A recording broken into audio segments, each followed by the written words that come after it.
Warm welcome to the session. My name is Krishna Kumar. In today's class, we are going to discuss about another problem in riveted joints.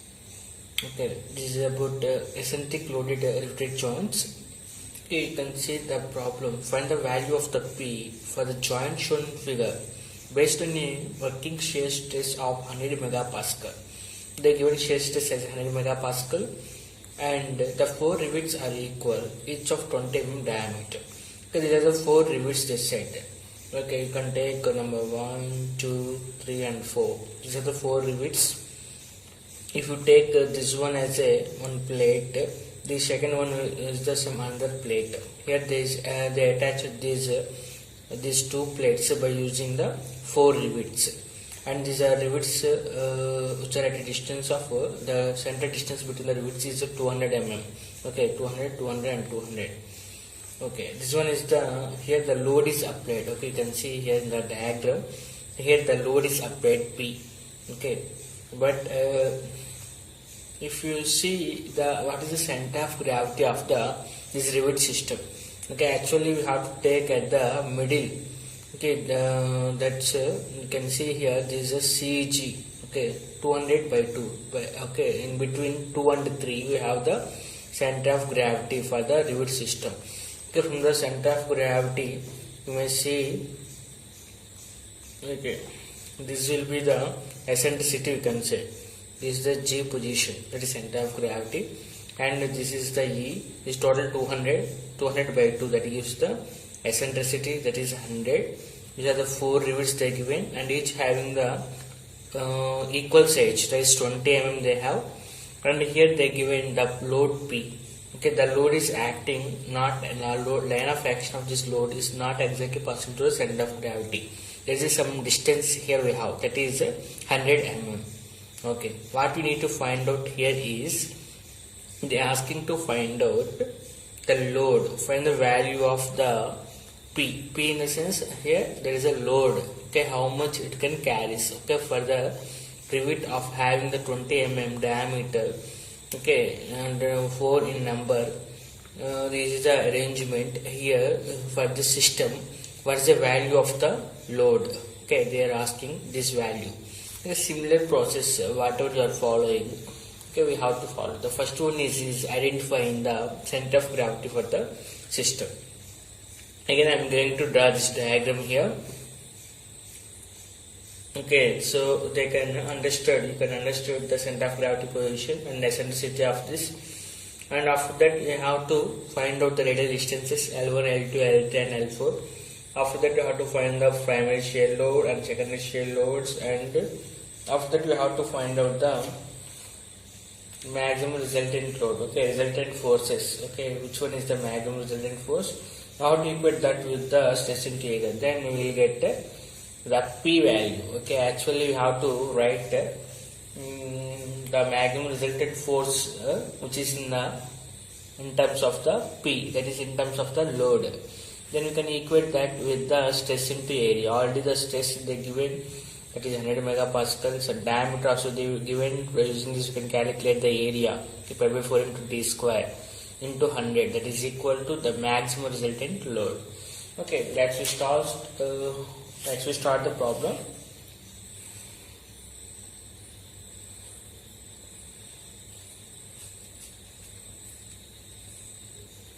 Given data, what they given, the tau value they given, that is 100 megapascal, that is 100 Newton per mm square, and the diameter of the rivet also they given, that is 20 mm, and is there anything is there? Nothing is there. Okay, only this two is there, and number of rivets are 4 they given. Okay, let's draw the diagram here. You can see the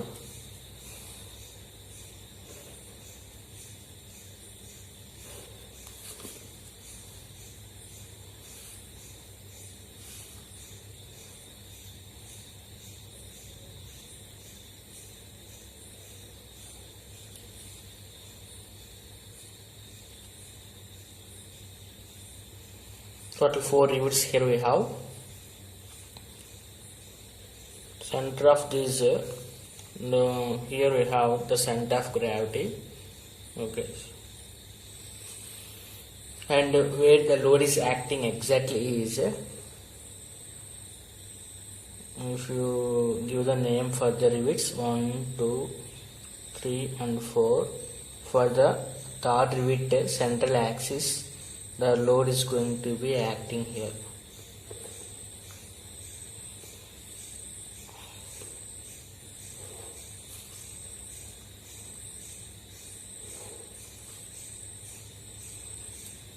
Okay, here the load is acting.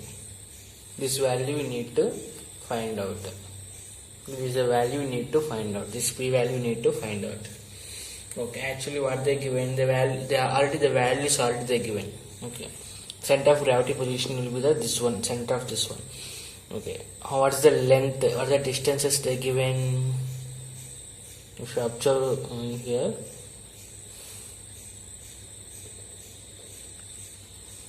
distance between the centers of the rivets will be the 200 only. Okay, this will be the 200 and all are the 200 only. But here what we need to know, okay, initially we have to identify the center of gravity. After that we need to know about the central distances, radial distances. That is the line which meets the center of rivet to the center of gravity. You have to draw the lines like that. Okay, from here to the first rivet center, you have to draw one line. What is the length of this one? That is L1. Okay, L1. We know already the lengths. This is 200 and distance between the center of rivets to center to second and first center of the rivet distance will be the 200. Then what is the L1 value here? Okay, here the center of gravity here total will be the 200, between the distance between the 2 and 3 is 200. What is the center of gravity position which is at the half of the 200? So we can say this will be the 100. You can take this one as a eccentricity. Okay, so this one will be the 100 from here to here. This will be the 200. So total how much? This is the 300. So L1 is the 300. Okay, next one, from center of gravity to the second rivet center. This is length how much? This is a 100. L2 is equal to 100. Okay, next, from center of gravity to the center of the third rivet. This one, that gives the again 100. That is L3. L3 also 100. Next, go for L4. Okay, what's L4 here? From center of gravity to the last. This one will be the from here to here. This is the 200 up to here 200 plus 100. Total will be the 300.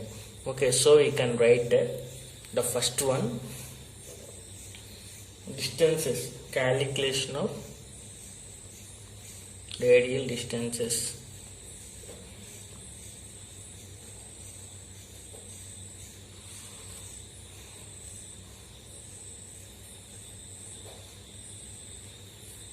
What is the L1 from the diagram? L1 is equal to 300 mm. L2 is 100 mm. And L1 is equal to L4. Okay, so L4 also 300 mm. And coming to L2 is equal to L3. L3 also 100 mm. Okay, both are equal. Okay, first step is completed. We calculated the radial distances. Okay, after that what we need to find? We have to find the primary shear load. For each rivet, the PS only, downward only, direct shear load, that is primary shear load, downward direction only. What is the direction of the secondary shear load? That is important. Okay, that is perpendicular to the distance lines. Okay, if you see, the center of gravity is here for the system. The load is acting left side of the center of gravity. So the movement is going to be takes place like this. Okay, the movement is going to be takes place like this. This is in anti-clockwise direction. The movement of the secondary forces is going to be turn the plate in this direction, in anti-clockwise direction. So here we are going to be take in the anti-clockwise direction, because here the center of gravity of the system to the center of gravity of the system, the load is acting at the left side. In the previous cases, if you observe, okay, there the load acted at the right side, so that's why you take in the clockwise movement. But here the load is acting left side of the center of gravity, so there is an anti-clockwise movement is there.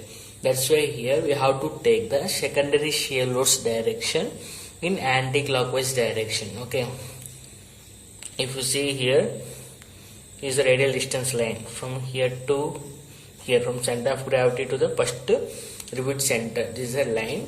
For this I am drawing the F1.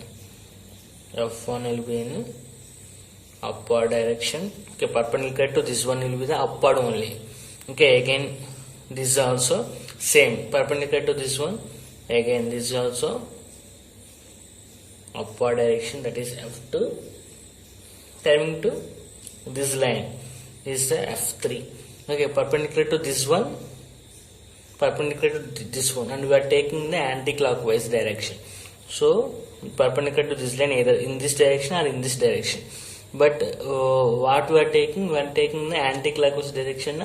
So this is the here the secondary shear load direction will be the in this direction, F3. Again this line from here to here, perpendicular to this one. Again that is also in the perpendicular to that one only. Okay, that is also in downward. Okay, understood? Once I am explaining, please listen. The first of all, I drawn the primary shear load, PS, PS and PS and PS. Okay, all are the same. The total load how much acting, P, which is shared by the total load by the number of the rivets, that gives the value for PS. P by 4, that is the PS for all the each rivet. Next one, we need to find out F1, F2, F3 and F4. These are the secondary shear loads. What is the F1 value? How we will calculate this F1 value? And what is the direction of this secondary shear load? Actually, here if you see, the center of gravity of the system is at the middle of the 2 and 3 rivets.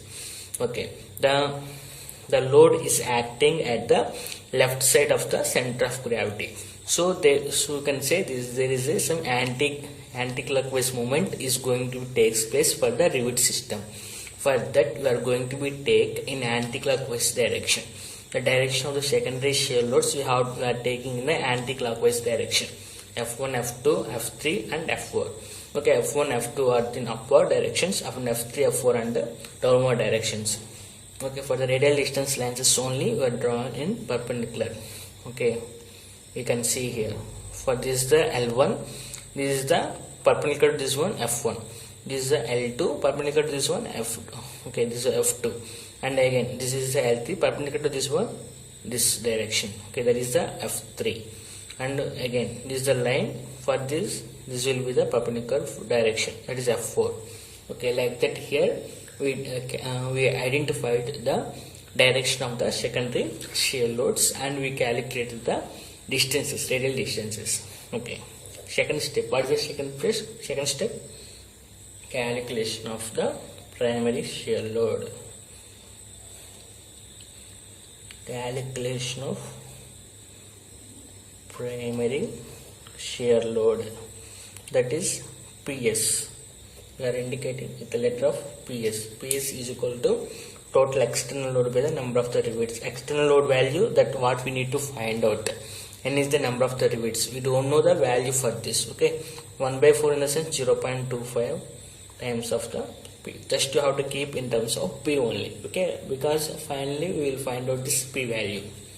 Okay, after finding this, we have to find the secondary shear loads. Okay.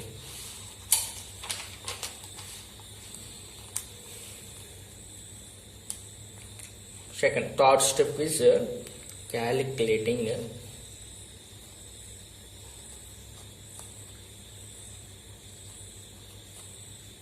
secondary shear load or shear forces.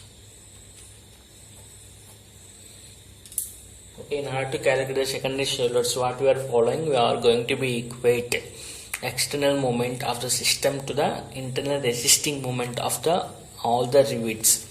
Okay, that is turning moment is equal to P into E. That is the external moment of the rivet system. External turning moment, that is equal to the internal resisting of all the rivets, L1 square plus L2 square L3 square plus L4 square. We know this formula already. Okay, here F1 is the secondary shear load. Okay, here if you observe all the values we know. Okay, P value, what is the P? Okay, that what we want to find out, and E is eccentricity. Already you seen here the eccentricity. This is the center of gravity position. This is the load acting direction. What is the distance between these two? That is 100. Okay, see, E is the 100. Simply have to substitute the values. E is the 100. F1 we don't know. L1 value how much? L1 value if you see here, how much value? L1 and L4 are the 300. L2 and L3 are the 100. Okay, simply substitute all the values.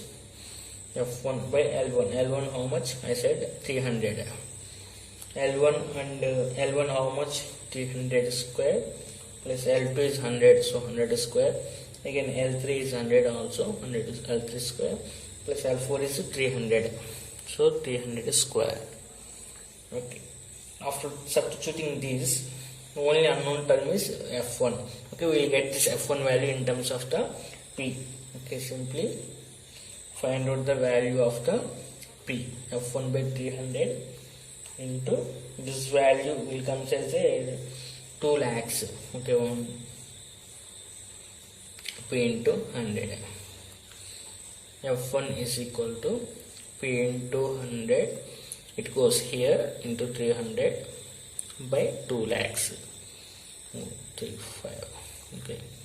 Simply here what is the value here we are getting is 2 cancel, these two cancelled.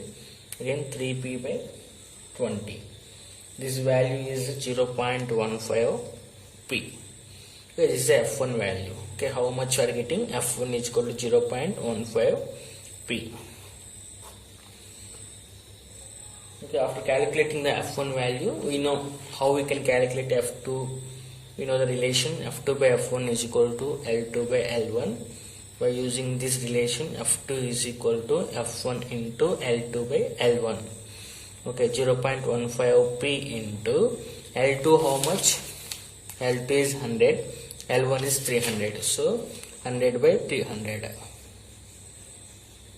This gives the F2 value. F2 how much I got? That is 0.05 P. I got this value for F2. Similarly, if you observe the lengths, L1 is equal to L4. Okay, we are getting the same value. L1 is equal to L4. So F1 is equal to F4. Simply, since L1 is equal to L4, F1 is equal to F4. How much? That is 0.15 P. Again, since L2 is equal to L3, F2 is equal to F3. What is the value for this? That is 0.05 P. Okay, like that we calculated the secondary shear loads. Okay, like that we calculated secondary shear loads. First process is we have to equate external moment with the total internal resisting moments of all the rivets. Okay, after that we will substituting all the values. Finally, we will get the F1 value. After calculating this F1 value, okay, we know the relation, that is the secondary shear load is directly proportional to its radial distances from the center of gravity. Okay, from this relation we will calculate the F2 and F3 and remaining all the secondary shear loads we calculated. After that, what we need to find out is we have to find out the resultant load. Okay, resultant load, if you see how we can calculate the resultant load. Okay, in this case one force in the downward direction and another force will be the upward direction. Okay, we can say downward I am taking is a positive and upward I am taking is a negative. Okay, P is minus F1. Again P is minus F2. Here R1 is PS minus F1, R2 is equal to PS minus F2, and R3 is equal to, both are the positive. You can see PS plus F3. And if you take here this PS plus F4, okay, so we can say in this third and fourth rivets are the heavily loaded, because these two forces are in the downward direction. Okay, so we can say these two are the heavily loaded. If you calculate this R3 and R4, then you can say which one having the maximum load. You can calculate easily. Okay, first of all, have to find out that. Okay, what's the resultant load acting on the rivet 1? That is PS plus F1. Okay, coming to fourth step, calculating resultant forces. Resultant load on rivet 1, that is R1. Okay, resultant load on rivet 1, that is R1. If you see here, this force, one is downward direction and one is upward direction. Okay, I am taking downward as a positive, upward as a negative. You can take any positive or negative your wish, but the summation, okay, the direction, based upon the direction you will get the maximum value. Okay, you will see here PS minus F1 I am getting. Again take R2, you will see R2 also same, the resultant load acting on the rivet 2, that is PS minus F2. PS minus F2, resultant load acting on rivet 3, both are in downward direction. PS and F3 both are in downward direction. So PS plus F3 I am going to be add here. Coming to resultant 4 acting on rivet 4, that is PS plus F4. PS plus F4. Okay, simply substitute all the values. What is the PS value we are getting here? If you observe here, the PS value how much we got, that is 0.25 times of the P. PS value is 0.25 times of the P. Simply substitute all the values. 0.25 times of the P minus F1. F1 value already we got here, that is 0.15 P. 0.15 P. 0.25 minus 0.15, that is 0.10 P. Next PS is the same, 0.525 P minus F2. F2, if you see here this value, F2 value, that is 0.05 P. I am substituting here 0.05 P. You are getting the value 0.20 P. Next again PS is 0.25 P is common, and plus F3 value. If you see here F3, how much? 0.05. See, F3 value is 0.05 P. Simply substitute the value 0.05 P. I am getting as 0.30 P here.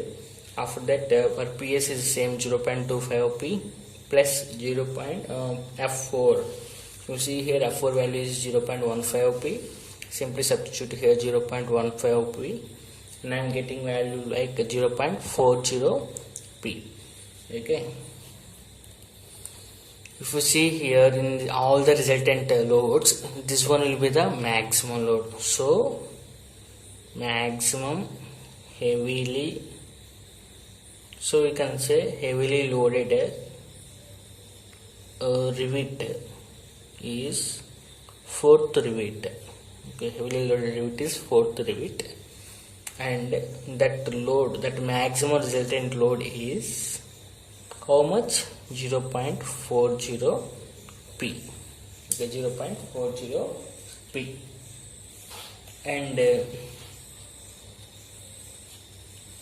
final step is we have to find out, for the fourth step I am going, we have to find out the resultant load here. Okay, actually we will calculate diameter in the fifth step, but here the diameter is given, but resultant load here we have in terms of the load, in terms of the external load we can say. Okay, so we can write here the calculation of the external load acting, how much external load is acting on the rivet system. Okay, if you see the problem here, find the value of the P for the joint. So here the value for the P while calculation of value of P also you can write, that is external load. So we have to equate this R max value with the area into stress. Area pi by 4 into D value already given. See the problem, that is 20 mm diameter. So you can simply write that D value, okay, 20 whole square. Shear stress value also they given. If you see here, that is 100 megapascal. Okay, directly write this shear stress value as 100 megapascal, 100 Newton per mm square. R max is in terms of the external load, 0.40 times of the P. So we can calculate this unknown term P easily. 0.40 into, it goes here by 4 pi into 20 square into 100.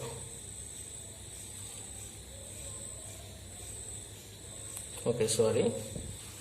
See, P is equal to, we have to take this 0.40 here.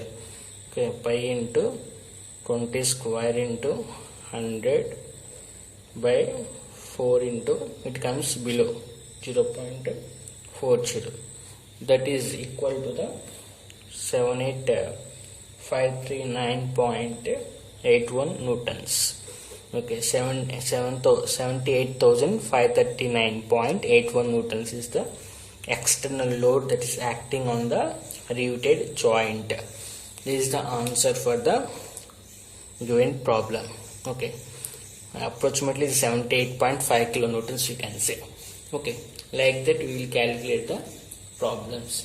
Thank you very much for listening patiently.